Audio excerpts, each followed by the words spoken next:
this guide, I'm going to show you how you can remove the digestive incompatibility here in Subnautica 2.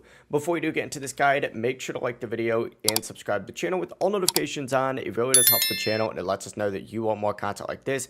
We'd greatly appreciate it. And if at any point throughout this guide you did have any questions, just ask them down in the comment section below and we could help you out further. I'm going to be doing my best to reply to every single comment down there. Now, when you start, most food will make you sick, and you do need to fix this ASAP before you just start eating random fish.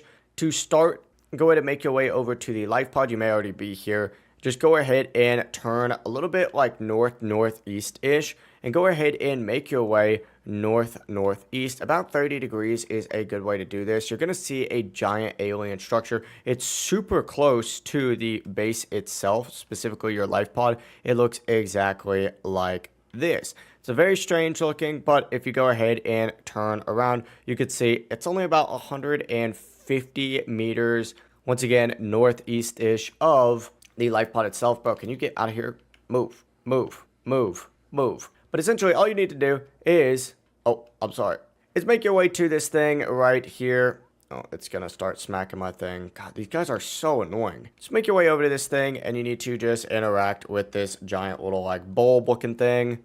After you touch it, this is the angel comb, the digestive incompatibility will be removed, and you'll be able to eat fish normally. That's all you need to do.